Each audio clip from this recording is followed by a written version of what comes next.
Hi you guys, Maya here. It's been 2 weeks since my last update. I just don't know how time went by so quickly, but I'm glad it did because, yeah. At this point in time, I'm happy that time's going by quickly. So let me catch you up real quick. Okay, so let's get a bit of a timeline going. My cycle, I went in for a scan on the 27th. That's when the doctor said there was a 90% chance that they were going to cancel my cycle. I already knew pretty much that was what was going to happen, but then he still drew my blood. My E2 estrogen levels came back on the 28th at 5,800. When you think that a normal woman on a non-IVF cycle, your estrogen is anywhere between 250 to 450, maybe 500, that's where your E2 levels are at. So I was at 5,800, so my risk for OHSS was very, very high. So my levels were at 5,800. Then I went to another appointment with my doctor, one of the girl doctors, and she did an ultrasound. And I told you that my ovaries were ridiculous. That was on the 2nd.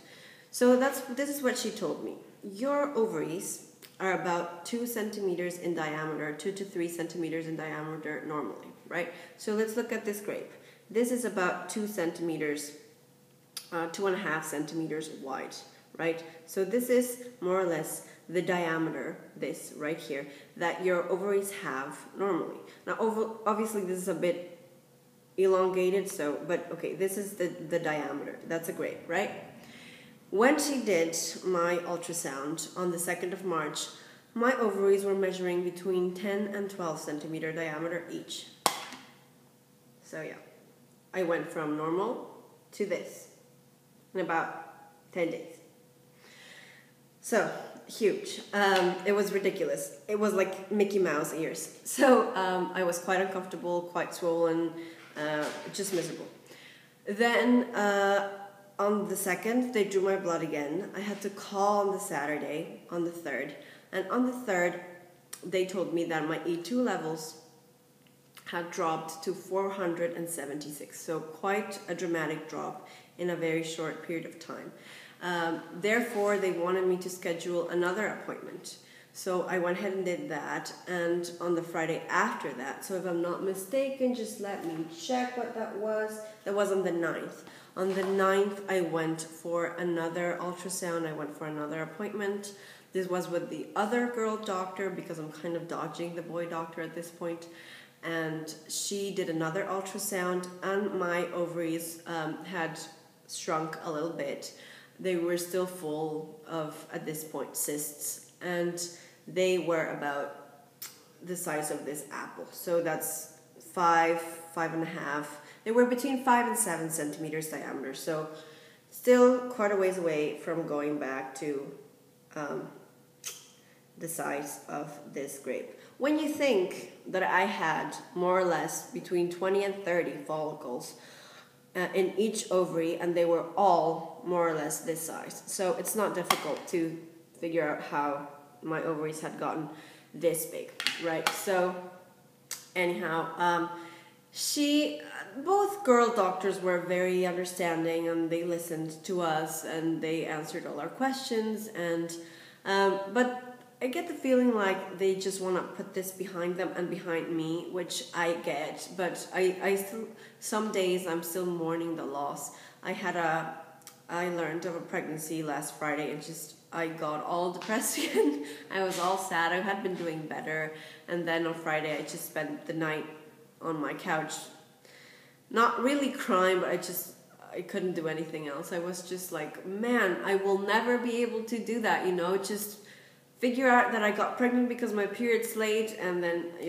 so anyhow, I threw myself a little pity party, just the one guest, and then they drew blood on the 9th again, and I had to call on Saturday morning to get my results back, and my estrogen, my E2 levels were down to 88. So She told me that normally you get your period when your estrogen levels hit anywhere between 40 and 50. Like that's your basal E2 levels.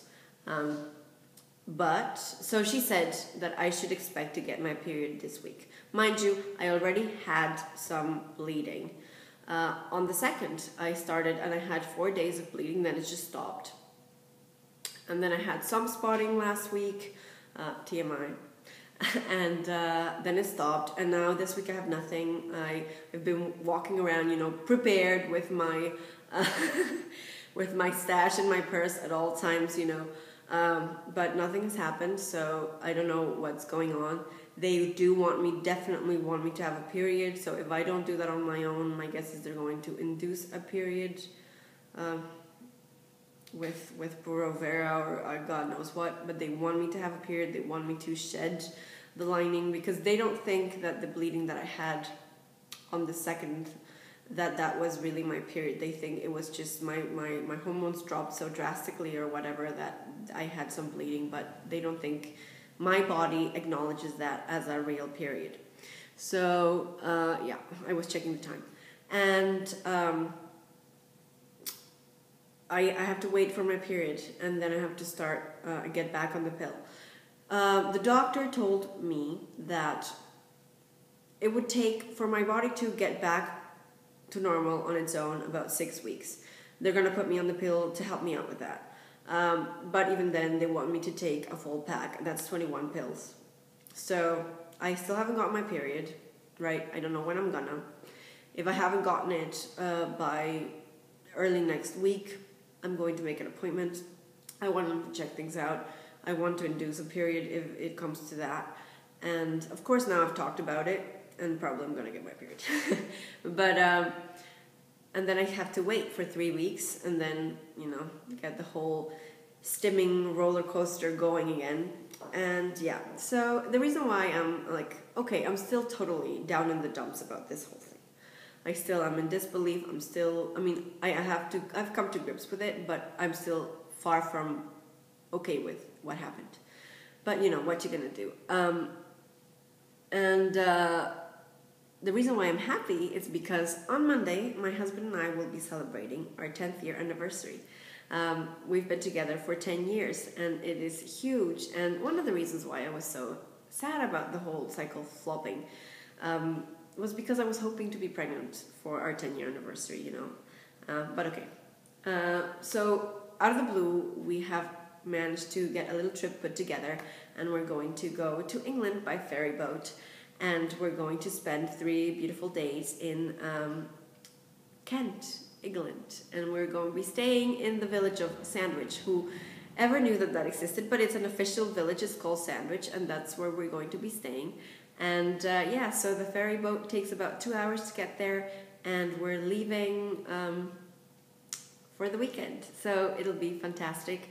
I've taken Monday off of work, and I'm really hoping to enjoy this. My husband and I haven't done anything like for our entertainment only since July, and that was quite traumatic because if you'll recall, that was like the week that I was ovulating for the last period before I kind of admitted defeat and knew that I had to go to the doctor.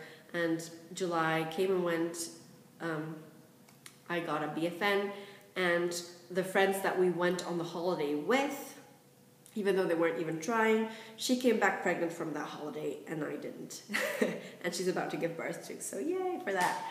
So I'm looking forward to a relaxing holiday and just enjoying my husband and rejoicing in the fact that even though nobody thought we would make it this far, because we were a couple of 18-year-olds, here we are. And even with everything that life has thrown at us, so it just makes me really happy. I'm really proud of that. And with that, I'm going to leave you. I hope everybody has a great weekend.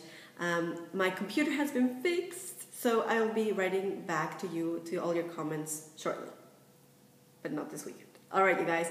Thank you so much for watching. Spring is here. That's also why I'm in a good mood. And I'll see you next time. Bye.